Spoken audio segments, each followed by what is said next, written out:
Zombie Apocalypse.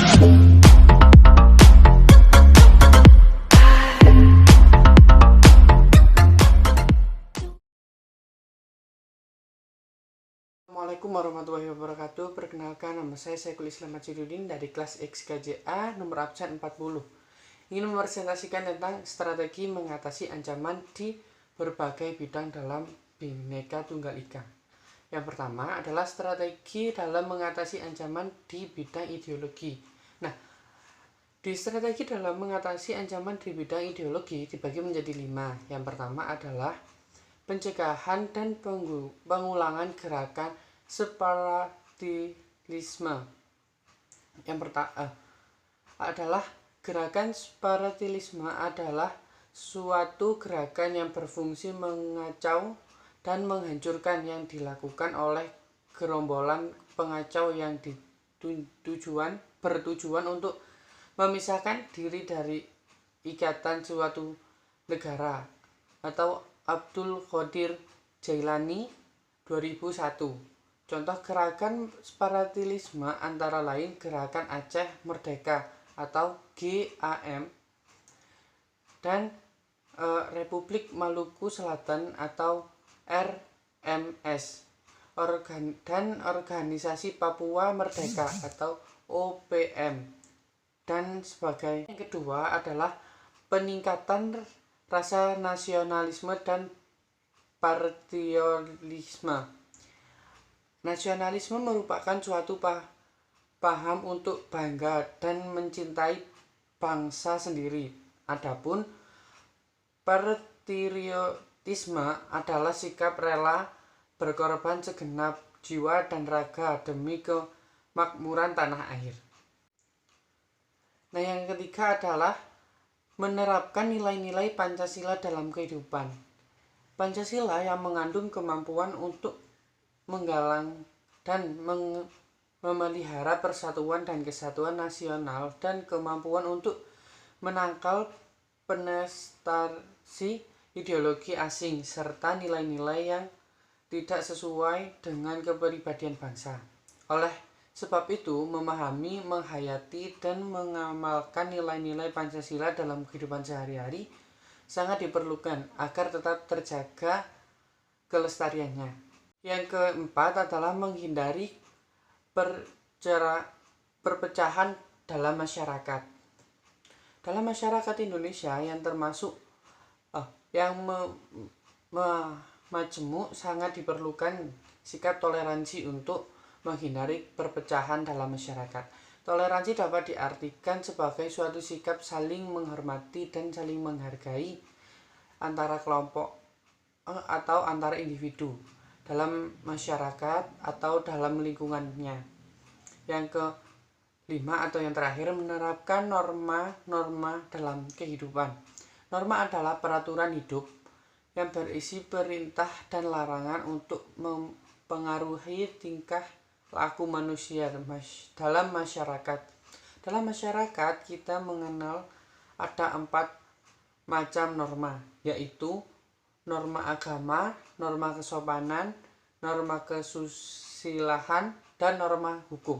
Nah, yang kedua, strategi dalam mengatasi ancaman di bidang politik. Nah, strategi dalam mengatasi ancaman di bidang politik dibagi menjadi 2, yaitu yang pertama, pendekatan ke dalam cara pembangunan sistem politik yang berada di dalam negeri yang dilakukan secara dinamis dan sehat dalam kerangka negara demokrasi yang menghargai kebinekaan atau kemajemukan yang dimiliki bangsa Indonesia. Tujuannya adalah tercapainya stabilitas politik yang berada di dalam negeri yang bersifat dinamis dan mampu memberikan efek penangkalan yang tinggi. Nah, yang kedua adalah pendekatan keluar. Pendekatan yang dilakukan dengan cara mendinamisasikan strategi dan upaya diplomatik yang yang dilakukan dengan peningkatan para instrumen politik luar negeri dalam membangun berbagai kerjasama dan saling menghormati dengan negara lain. Nah, yang ketiga adalah strategi dalam mengatasi ancaman di bidang ekonomi. Nah, strategi ini dibagi menjadi dua. Yang pertama adalah cara mengatasi ancaman di bidang ekonomi yang berasal dari internet. Yang pertama adalah pemerataan pembangunan infrastruktur. Yang kedua, penciptaan lapangan kerja yang padat karya. Yang ketiga, penciptaan suatu iklim kerja kondusif. Yang keempat, pemilihan berbagai teknologi yang tepat guna sebagai solusi dari pemerataan kesempatan kerja di berbagai wilayah. Nah, yang kedua adalah cara mengatasi ancaman di bidang ekonomi yang berasal dari eksternal. Indonesia diharapkan mampu membangun dan menjaga hubungan baik dengan berbagai negara lain. Nah, yang keempat, strategi dalam mengatasi ancaman di bidang sosial budaya. Nah, di strategi ini dibagi menjadi 4. Yang pertama adalah menyeleksi budaya negatif dari luar. Pengaruh negatif budaya luar dapat kita saring atau filter dengan nilai-nilai agama dan Pancasila. Pancasila mengandung nilai-nilai luhur budaya bangsa sehingga kita dapat menfilter budaya dari luar yang tidak sesuai dengan nilai dan kepribadian kebudayaan Indonesia. Yang kedua adalah melestarikan budaya nasional. Cara yang paling tepat untuk melestarikan kebudayaan nasional adalah dalam mempelajarinya, misalnya ikut dalam perkumpulan kesenian bantengan. Yang ketiga adalah bijak dalam menggunakan teknologi. Pesatnya perkembangan teknologi tidak hanya menimbulkan dampak positif terhadap kehidupan manusia, tetapi juga banyak menimbulkan berbagai dampak negatif. Contohnya banyak terjadi penculikan sebab akibat salah pergaulan menggunakan media sosial berupa Facebook, WhatsApp, Instagram, dan sebagainya. Oleh karena itu perlu adanya penanggulangan atas dampak negatif tersebut. Antara lain, yang pertama, memblokir situs-situs yang dapat mengantarkan pada hal negatif. Yang kedua, menggunakan teknologi sebaik mungkin dengan mengakses situs-situs yang bernilai positif dan mempunyai nilai pendidikan. Yang ketiga, mengatur waktu menggunakan teknologi agar tidak memunculkan rasa candu. Yang terakhir adalah mengamalkan nilai-nilai Pancasila dalam kehidupan sehari-hari. Nah, mengamalkan nilai Pancasila dalam kehidupan sehari-hari dapat menumbuhkan kembali nilai budaya bangsa yang semakin luntur seiring arus globalisasi. Misalnya menumbuhkan kembali semangat gotong royong, saling menghormati, saling membantu, dan sebagainya.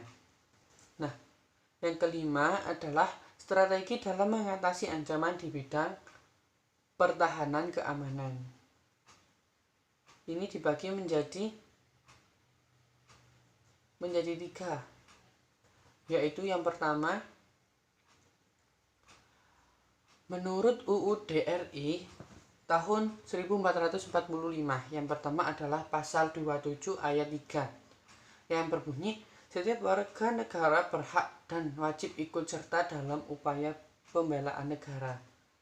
Yang kedua adalah pasal 30 ayat 1 yang berbunyi, Tiap-tiap warga negara berhak dan wajib ikut serta dalam usaha pertahanan dan keamanan negara. Nah, yang ketiga adalah pasal 30, yaitu pasal 30 ayat 2 yang berbunyi usaha pertahanan dan keamanan negara dilaksanakan melalui sistem pertahanan dan keamanan rakyat sementara oleh Tentara Nasional Indonesia dan Kepolisian Negara Republik Indonesia sebagai kekuatan utama dan rakyat sebagai kekuatan pendukung.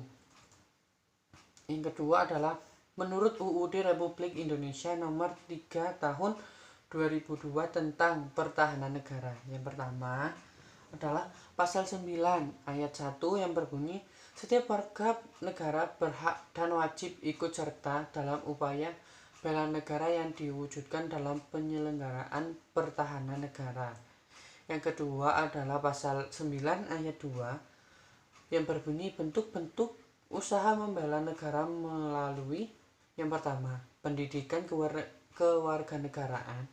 Yang kedua, pelatihan dasar kemiliteran.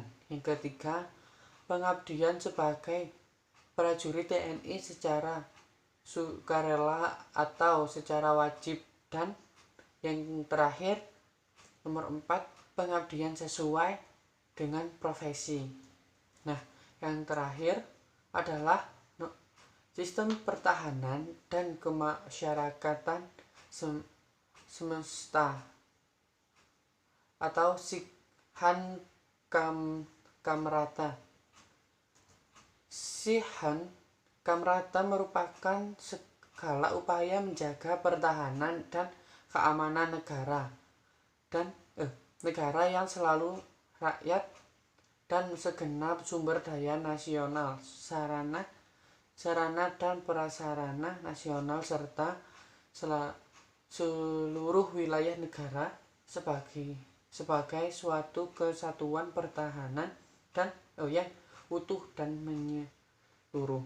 Nah, sekian dari saya. Apabila ada salah kata atau kurang materi, saya mohon maaf. Sekian, wassalamualaikum warahmatullahi wabarakatuh.